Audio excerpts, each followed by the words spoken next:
Hello from my laundry room.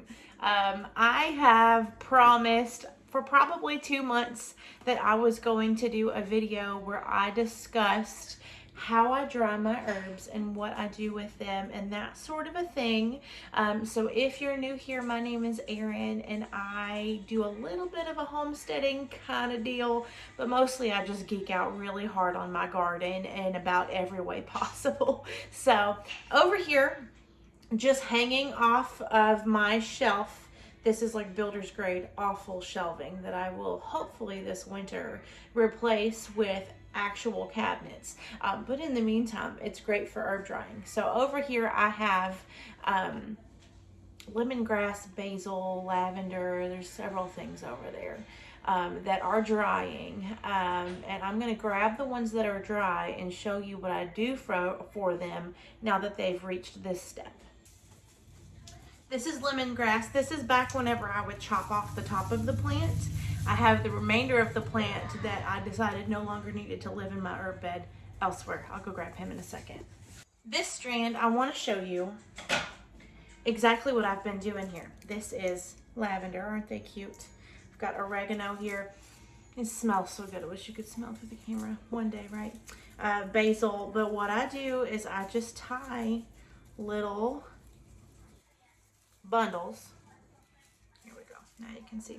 I tie little bundles and then I just hang it up and that's it. I chop this off, hose it off, bring it inside, do a little bundle. Smells so good. I do little bundles like this and I let them hang up for like a month or so. It's actually kind of cute, kind of hanging out over here in the corner. So we have ventured outside to be able to talk about my herb garden that I'm standing right here in front of. It seems as though the majority of this herb garden right now is marigolds. I don't even like those things. So we are transitioning into like the fall time frame. So I'm actually going to pull a couple of things out of here. But I wanted to show you what I'm going to do with my herbs because that is what I am encompassing in today's video. So this is a very sad chamomile that I'm just going to pull out and try again. This is a basil. This is basil. But these are flowers, a zinnia or something. I'm going to pull these out too. I'm going to put peas there instead. I'm going to harvest some basil real quick. This is my big old snowball marigold. But here's my basil.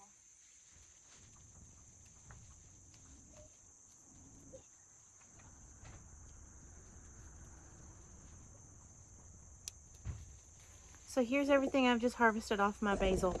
You want to chop off the tops of your basil whenever they start to do this, because that tells them to generate more.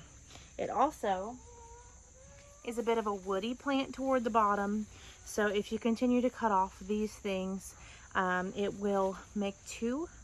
Every time you cut off a branch, it'll make two in its place.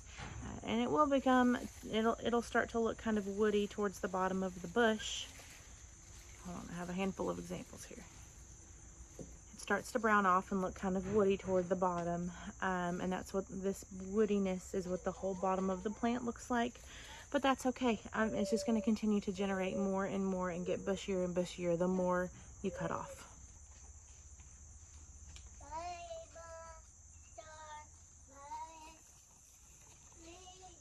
This is lavender. This is the leaf variation of lavender, and it is starting to want to bud. But I like having some leaves of lavender too, so I'm going to chop off some tops here. Just a few.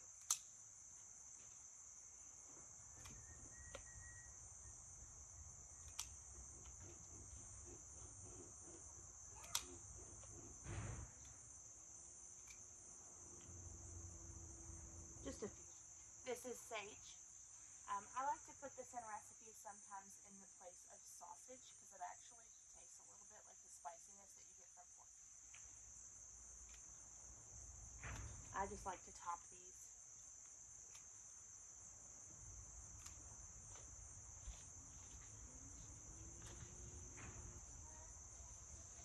I'm way over here getting choked out by my big old marigold that I is oregano.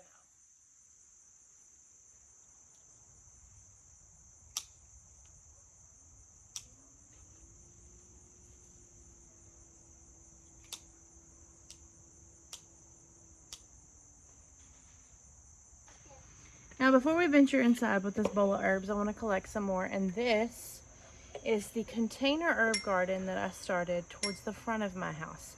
Basically, I had this big mulchy strip here through between my house and the sidewalk, and my boys kept running through it with their bikes and stuff, and I wanted to see if I could deter that. Containers have done great, and then I had to figure out how to fill them.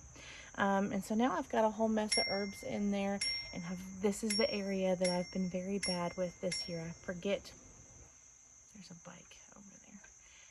I forget to water these guys. I go stand in my garden over there, and I love it, and then I forget about these over here, regrettably. So, they're still mostly doing okay though. This is a bee balm.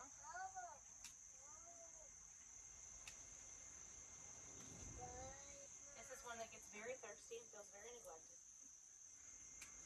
This is stevia.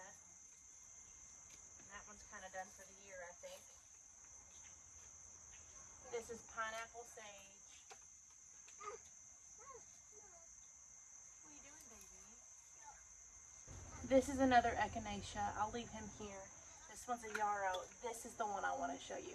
This is another lavender, but this one has lots of flowers. I'm going to top this whole guy here because I want these flowers.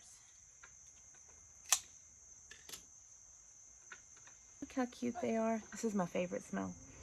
Favorite smell.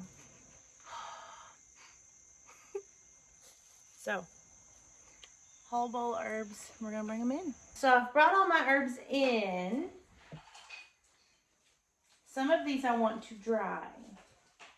One of these being the lavender. So all I do with this, I've got my little bundle. I tie it around once, and then I tie it around twice. And then I just hang it just like that. For the sake of remembering later, lavender, then there's bee balm, stevia. This is a sweetener. This one's really good in teas. You don't need any kind of honey or sweetener if you use stevia. Now I have a whole mess of oregano here.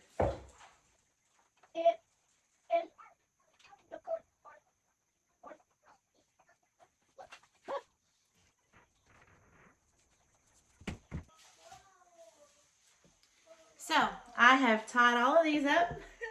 And you could hang this really anywhere. I like to hang these in my kitchen. All I do is I walk over there to that grate and I just, that wire shelf, and I just tie a knot. Now, the first few times I did this, this is a coffee grinder.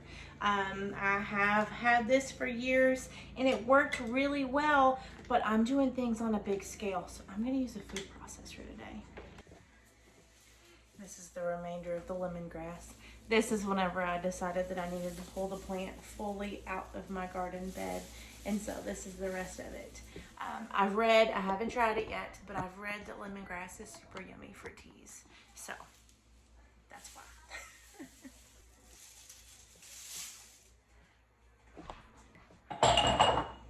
Now I can largely tell who's who when they are still a leaf, but the moment they are no longer leaves, we're in trouble. So I gotta make sure I label things very consistently today.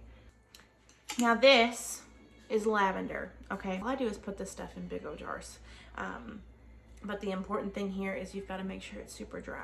So I take all of my little flower petals, and you can kind of see here, I've got flower petals in there, the lavender flowers, and then I've also got the leaf parts in here too.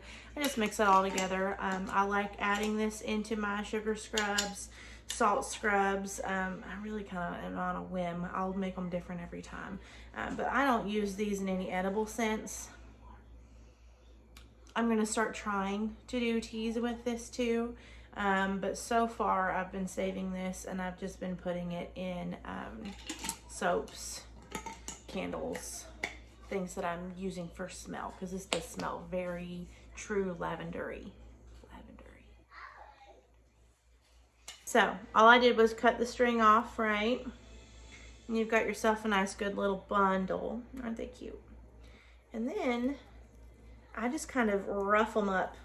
I squish them and the flowers just come right off. And I just chuck this in a jar.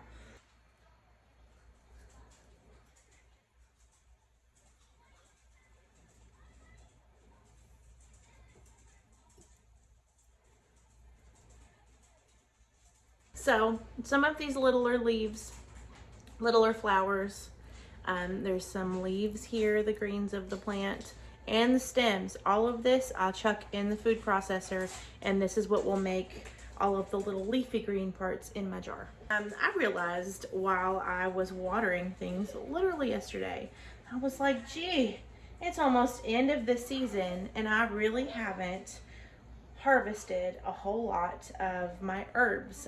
I intended to have a full abundance at this point, and I really haven't done it.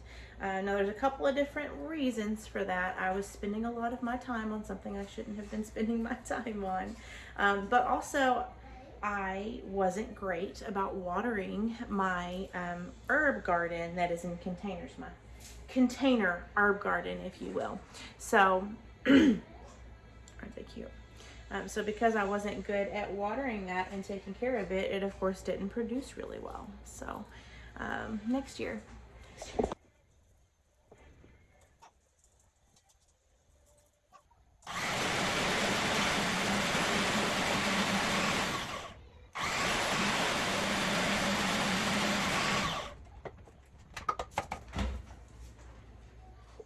Because I didn't end up with a whole mess of lavender, I'm actually going to switch this over to the coffee grinder.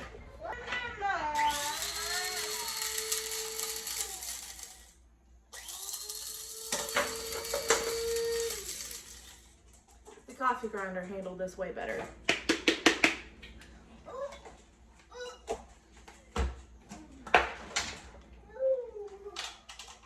The experience I have with this is using it in sugar scrubs mostly, but I have thrown it on top of some soap and it's really pretty and smells good.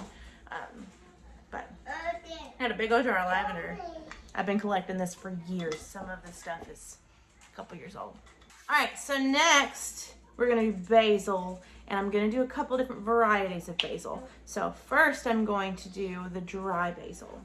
There is nothing like fresh basil, okay? So I do collect some of this and put it in jars as a dried herb. However, I have other ways that I save it that I then use in different forms that retains the flavor better. So this is an okay option. I typically throw this whenever I'm trying to create like a pasta sauce or something where just a little hint of basil isn't disappointing. But I say all this to say that I do save basil a couple of different ways. So this is my dried basil, and I do not throw the stems in here on this one. This one, it's just leaves. When these are good and dry, they just yank right off. It's awesome. Very easily done. There's basil. So now all I do, now that I've cut up all my basil, I just drop it into a jar. And this right here will last me until I can grow basil again. It'll last me all winter.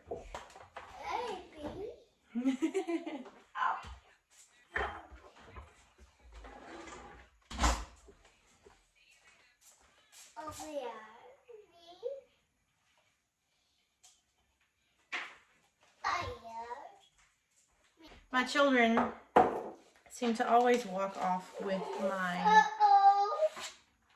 Sharpies. So, basil.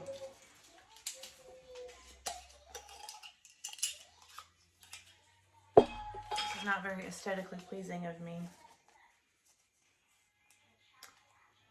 but it works. Basil. All right, the next thing I want to do is my oregano. This is another one that I don't include the stems because I'm going to be eating it and you don't want a big old hunk of stem up in your food. So I just do the leaves. And they just yank right off if they're good and dried.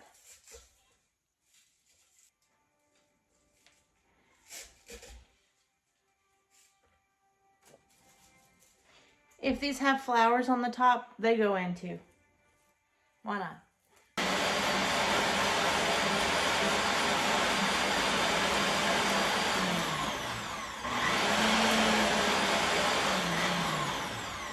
Ooh, this smells so much like oregano. It's really cool how whenever you cut this open, how much the smells come out. And that is why I like to leave mine a little bit chunkier. This is probably a bit larger than the kind of herbs or spices that you would be getting in the store, but here's why. Because this has, it releases so much smell whenever the leaves have been broken, even though this is very well dried. I like to leave these a bit bigger. I, of course, cut them up quite a bit so that they'll fit in jars and all of that. But I like to leave these bigger because I can then crush them while I'm dropping them into whatever dish I'm making. And when you crush them, it exposes that flavor, those oils, that smell all over again. So I leave them a bit bigger. I'm not big on being a gadget person, okay? I want everything to have more than one purpose if it's gonna be in my house. My house is very small. I do not love clutter. So I have a whole lot of reasons, personal reasons, that I don't like a single use gadget up in my house. I also am not going to be the kind of person that's going to tell you have to buy something. But what do you do? If you have herbs like this, you don't have the gadgets to cut things up, you can just squish them. This is my basil from a minute ago. And all I'm gonna do is just squish these.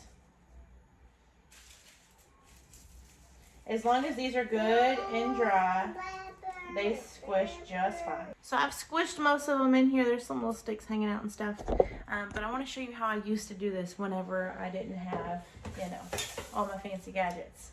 So if I've got them in a jar like this and there's leaves and stuff that are all a whole mess, I'll just demonstrate.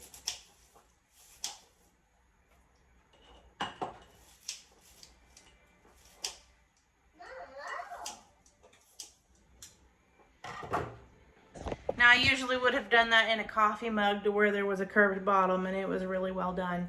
But now you have some big old chunks in here. This, of course, uses a whole lot more space up in a jar, so you just need a bigger jar.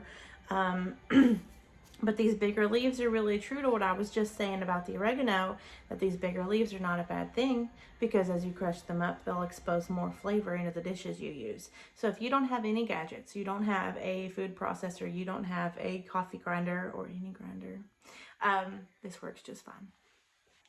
I'm going to do this next one with the coffee grinder because I only have this one little bundle. Now this is one I've never saved before. I wouldn't be a true good gardener if I wasn't trying new things all the time. So one of the new things I'm trying is yarrow. This, I'm not real sure all the benefits of this, and I'm not going to claim to be an herbalist. I'm winging the hell out of all of this. But this is yarrow. I know it is good in stopping bleeding. I don't know medicinally if there's any ways that it is okay to be ingested. I'm simply saving it to research later. This is kind of fun to see, actually. Come here. Look at this.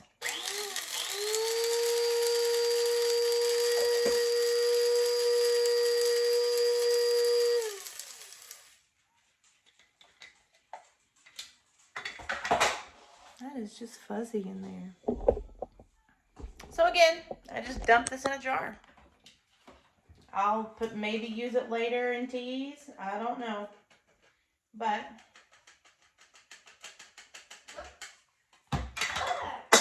that's one I might be able to recognize later, but we're not going to take chances. All right, this last one's going to have to go in a big jar. Also, this is one that I've never done before, but I've read, and I planted it simply for the fact that folks said that it makes a really good tea. All of this is lemongrass. This stuff feels very grabby on my hands. I think it could really cut you if you weren't careful. So, just keep that in mind. This smells so good. It is so, so lemony.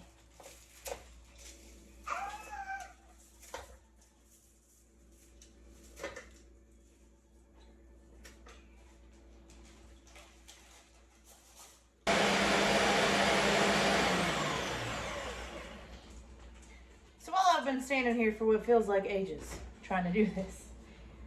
It takes a while longer to be able to process a dried thing because there's not moisture or anything that's going to be pulling it down like gravity. But also, you have to be careful when you're doing things like this in a tea. If your intention with these herbs is to make a tea in something, oh, I don't know, like a tea ball. Took me a second to get it off the faucet. You gotta be mindful that if you chop things up too small, which I am definitely doing, if things are too fine in here, you're gonna end up getting it in your tea water. Now you've gotta think about whether or not that's something you're okay with. I don't care. If my water's got hunks of greenery, whatever, I'm just down. It's fine. But if that's something you can't handle, then you should probably think about how small you're making things. Again, just into a jar. Slowly. Gracefully, of course.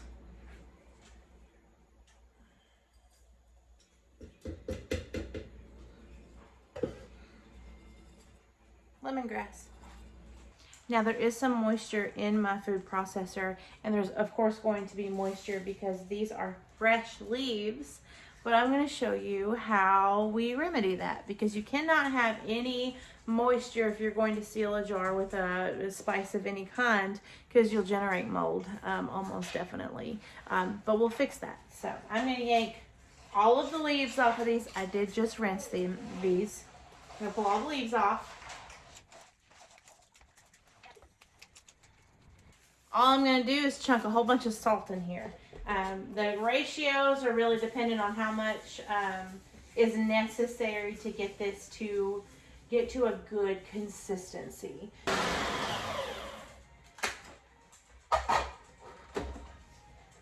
So this is too much leaf and not enough salt.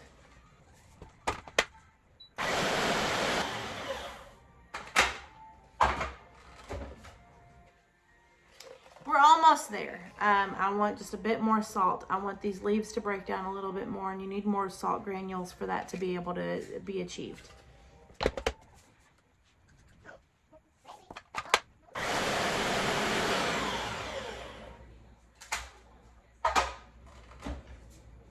All right, this is about what I want.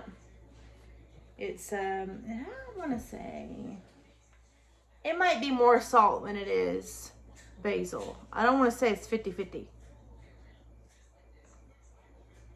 but it smells amazing. So I mentioned that I have a fix for the moisture that's going to be in this stuff, right? I mean, it's pretty hard to deny that there's definitely some moisture in there. Of course, the salt's going to help it, but we've got to help it along too. So what I'm going to do is I'm actually going to turn my oven on. I'm going to turn it on to 220 degrees. And we're going to use my oven to dry this stuff out. We do that by putting it on a cookie sheet. My favorite part of this is how green it turns. I just love it.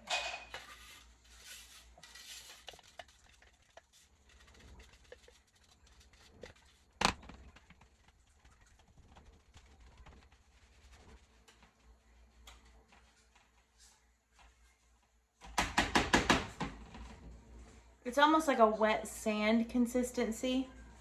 And this will make quite a bit. Like, I'll be able to put this in a couple of little jars. And I'm just going to go ahead and plan to send one to my brother. So into the oven this goes. It'll dry out real good. It'll heat up, and it's going to make my house smell so good. Something else I like to do, and I'm not going to wash this off because we're still going to be dealing with salt. We're still going to be dealing with basil. So I'm just going to put this stuff back in here. I'm going to use the rest of the leaves I have.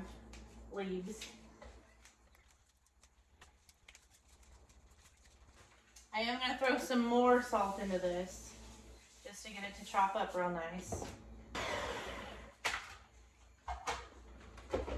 Basically, I added salt to this one just for it to get dry enough to not clump together. All right, now what I'm going to do with this is I have a pretty small container. I'm I'm going to dump this into there. This is a similar basil and salt mixture, right? These leaves are a little bit chunkier. I just really like them hunky. I like big old chunks of leaves in my food. I don't know, it feels fancy. But what I'm gonna do with this is this is a sunflower oil and olive oil mixture. And I'm just gonna pour oil in here. Just enough to cover the top, basically. I am gonna mix it up here in just a second. Now, you can do this with ice trays, but again, I can't justify buying those just for this. You would have to designate an ice tray just for this as well. Or I can put it in here, let it melt one day, hunk it up, and then chop it later, which is what I'll do. But here we go. We mix this up real well. This is the oil, basil, and salt mixture. And what this is going to do, I'm going to put this in the freezer so that all of this can freeze together. And like I said, you can do this with an ice tray instead, but I'm gonna do this with this, and then once it's frozen in a couple of days, I'll get it out and I will chop it into cubes and then just keep it in my freezer as cubes. But first you've got to put it in something for it to freeze well, right? So I will put this into my freezer with the intention being that once this is frozen into cubes and chilling in my freezer, I can grab a cube, chuck it in the bottom of my skillet, throw some chicken or something on it, and it is just so good. This is my way that I preserve that true, very fresh basil flavor. So whenever you've dried your basil, it doesn't have that very fresh flavor. It's not as strong. This keeps it strong.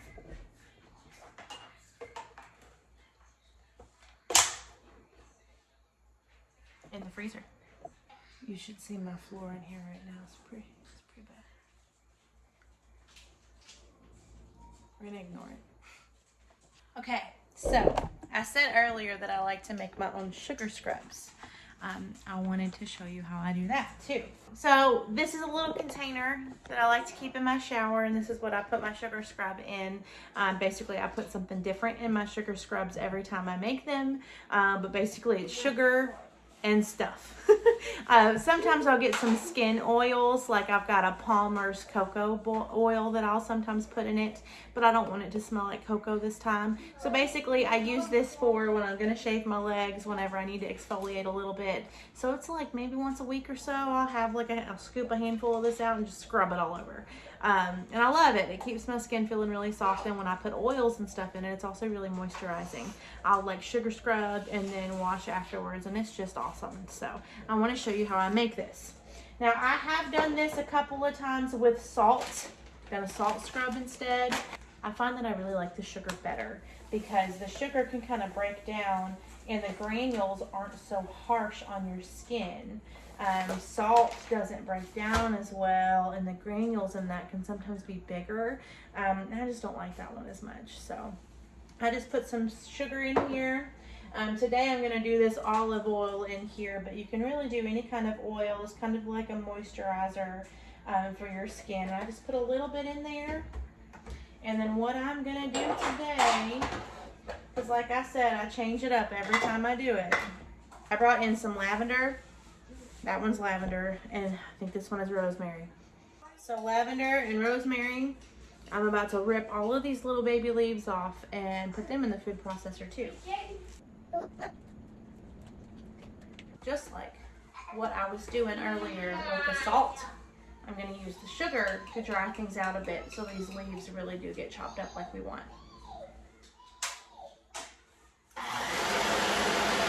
Alright, so this very well might be the best smell in the world. Sugar and lavender leaves. There is some rosemary mixed in here too. Smells so good. So what I'm going to do with this, I'm going to save some of it for later because I don't want to put all of it into my sugar scrub because this would just be, I would turn green. I just like to add a little bit of this into my normal sugar scrubs, a tablespoon or two. We're going to say a heaping tablespoon into my sugar scrub that I'll probably use in the shower today. So usually whenever I get this in the shower and I get to using it, if it is dry like this, I will just like put it under the water a little bit and get the texture just a little bit different. But this one's pretty good. It smells very strongly like lavender, even just this little bit in here. And this will last me a week or two chilling in the shower. And this is my sugar scrub. I just love it so much. I'll never buy a sugar scrub because I'm pretty cheap. And I very much like whenever I can make my own stuff. So just to get a good look at it. So the rest of this I'm going to save for later. This definitely has the potential to mold also because it does have a lot of moisture in there. So what I will do is I will just put this in my freezer, and then when I want to use it to refill or make new sugar scrub, I'll just pull about a tablespoon out of here, put it in my sugar scrub, and it'll be just fine. I can't wait to use this later. My basil salt, after being in the oven for about 20 minutes at 220, looks like this. This is very good and dry and crumbly. So what I'm going to do is let this, it's hot to touch, I gotta quit. But what I will do is I will let this cool down, and then I'll put it in jars. Now, I have been saving my herbs, drying them, hanging them for several months, and that is really and truly to gear up for all of the things that I've shown you today. So I like to take all of my herbs that I've dried or harvested and put into things like this, and it usually happens towards the end of the season when I'm starting to try and prune back my herbs or prune back my plants as we're getting towards the end of August and my plants are really kind of starting to die back and get tired.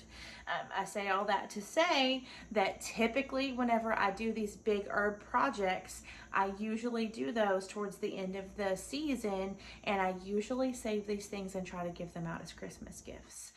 It's kind of a cool thing to be able to give someone basil salt, which is actually a new thing. I've never shared this one, but I will.